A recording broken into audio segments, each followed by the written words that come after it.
തിരുവല്ല പെരിങ്ങരയിൽ ഒരു മിണ്ടാപ്രാണിയുടെ ജീവൻ രക്ഷിക്കാൻ നാടൊന്നടങ്കം കൈകോർത്ത സംഭവം വാർത്തകളിൽ ശ്രദ്ധ നേടുന്നു. തെരുവുനായയുടെ ആക്രമണത്തിൽ നിന്നും തലനാടിരയ്ക്ക് രക്ഷപ്പെടാൻ ഓടിയ പൂച്ചയാണ് പെരിങ്ങര തോപ്പിൽ വീട്ടിൽ പരേതനായ സുരേന്ദ്രന്റെ വീട്ടിലെ കിണറ്റിൽ വീണത്. ഞായറാഴ്ച രാത്രി 7 മണിയോടെ നടന്ന ഈ സംഭവം പ്രദേശവാസികൾക്കിടയിൽ വലിയ ഉദ്വേഗമാണ് സൃഷ്ടിച്ചത്. ഏകദേശം 1.5 മണിക്കൂർ നീണ്ട പരിശ്രമത്തിനൊടുവിലാണ് പൂച്ചയെ സുരക്ഷിതമായി കരയ്ക്കെത്തിക്കാൻ സാധിച്ചതും. പെരിങ്ങര PMV സ്കൂൾ ഗ്രൗണ്ടിന് സമീപത്തെ വീട്ടിലെ 15 അടിയോളം താഴ്ചയുള്ള കിണറ്റിലാണ് പൂച്ച വീണത്. രാത്രിയുടെ മറവിൽ നായിൽ നിന്നും ജീവൻ രക്ഷിക്കാൻ ഓടിയ പൂച്ച കിണറ്റിലേക്ക് വീഴുകയായിരുന്നു.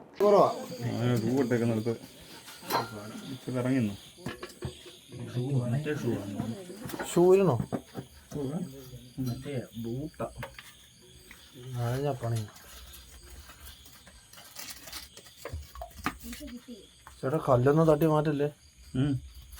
ലൂസാ, കുഴപ്പമില്ല. ഞാൻ വിചാരിച്ച് റിങ്ങിന് അട വെച്ചേക്കുന്നതായിരിക്കും. ആണോ? എല്ലാരും കൂടെ അങ്ങോട്ട് മാറിയെന്ന് വെച്ചില്ല. എല്ലാരും കൂടെ അമ്മക്ക് വെയിറ്റ് ഇറങ്ങണമെന്നില്ലേ?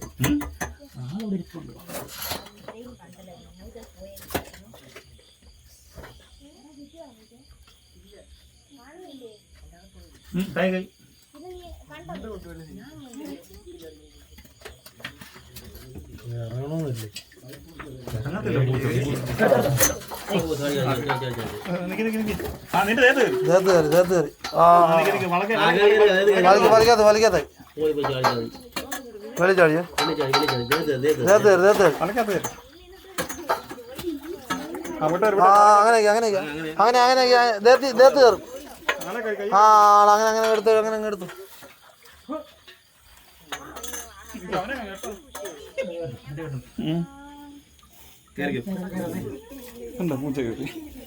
പിടിച്ചു കയറാല്ലേ? കേറിക്കോ.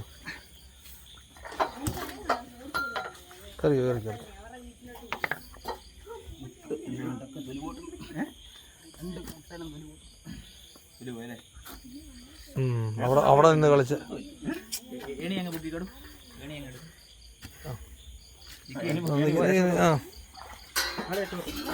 പോയി ആള് പോയി മുട്ടേല 2 റിങ്ങിയ സിമെന്റിൽ വരഞ്ഞു. സുരേന്ദ്രന്റെ ഇളയ മകളാണ് കിണറ്റിൽ നിന്നും അസ്വാഭാവികമായ ശബ്ദം കേട്ട് പരിശോധിച്ചപ്പോൾ പൂച്ച വീണ് കിടക്കുന്നത് ആദ്യം കണ്ടത്. വീട്ടുകാർ ഉടൻ തന്നെ വെള്ളം കോരുന്ന തൊട്ടിയും കയറും ഉപയോഗിച്ച് പൂച്ചയെ കിണറ്റിൽ നിന്നും പുറത്തെടുക്കാൻ ശ്രമിച്ചു.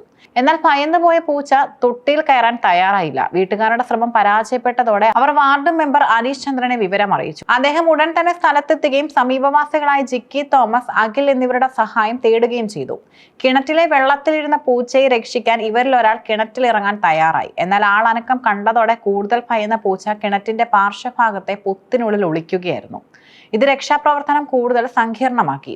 രാത്രി ആയതിനാൽ കിണറ്റിലെ വെളിച്ചക്കുറവും തണുപ്പും പൂച്ചയുടെ ജീവന് ഭീഷണിയാകുമെന്ന് നാട്ടുകാർ ഭയന്നു. നാട്ടുകാരുടെ ശ്രമങ്ങൾ വിഫലമായതോടെയാണ് പ്രൊഫഷണൽ റെസ്ക്യൂ ടീം അംഗങ്ങളായ ബാബു, ജയേഷ് എന്നിവരെ വിവരമറിയിച്ചത്. സമാനമായ ഒട്ടനവധി സാഹചര്യങ്ങളിൽ ഇടപെട്ട് പരിചയമുള്ള ഇവർ ഉടൻ തന്നെ സ്ഥലത്തെത്തി. ആവശ്യമായ സുരക്ഷാ ഉപകരണങ്ങളുമായി അവർ കിണറ്റിലിറങ്ങി. പൊത്തിനുള്ളിൽ ഒളിച്ചിരുന്ന പൂച്ചയെ വളരെ തന്ത്രപരമായും കരുതലോടെയും അവർ പിടികൂടി. ഒടുവിൽ രാത്രി 8:30യോടെ പൂച്ചയെ സുരക്ഷിതമായി കരയ്ക്കെത്തിച്ചു. പുറത്തെടുത്ത പൂച്ചയ്ക്ക് പ്രാഥമികമായി പരിഗണനകൾ നൽകിയ ശേഷം അതിനെ സ്വതന്ത്രമാക്കി. ഒരു ചെറിയ ജീവന്റെ രക്ഷയ്ക്കായി വാർഡ് മെമ്പറും നാട്ടുകാരും റെസ്ക്യൂ ടീമും ഒന്നിച്ചിറങ്ങിയ പ്രദേശത്ത് വലിയ പ്രശംസയ്ക്കും കാരണമായി. രാത്രിയുടെ വൈകിയ ഇടവേളയിലും ഒരു മടിയും കൂടാതെ ഓടിയെത്തിയ റെസ്ക്യൂ ടീം അംഗങ്ങളായ ബാബുവിനെയും ജയേഷിനെയും നാട്ടുകാർ അഭിനന്ദിച്ചു. തെരുവുനായ ശല്യം വർദ്ധിച്ചു വരുന്ന സാഹചര്യത്തിൽ ഇത്തരം അപകടങ്ങൾ പതിവാണെന്നും കിണറുകൾക്ക് വലയോ മറ്റ് സുരക്ഷിതമായ സംവിധാനങ്ങളോ ഏർപ്പെടുത്തുന്നത് നല്ലതാണെന്നും നാട്ടുകാർ അഭിപ്രായപ്പെട്ടു. തിരുവല്ലയിലെ സംഭവം മനുഷ്യനും മൃഗങ്ങളും തമ്മിലുള്ള ആത്മബന്ധത്തിന്റെയും കാരുണ്യത്തിന്റെയും നേർക്കാഴ്ചയായി മാറി. 1.5 മണിക്കൂർ നീണ്ട ആശ്വാസകരമായ ക്ലൈമാക്സ് കണ്ടു നിന്നവരുടെ മനസ്സിൽ വലിയ സന്തോഷമാണ് പകർന്നു നൽകിയത്.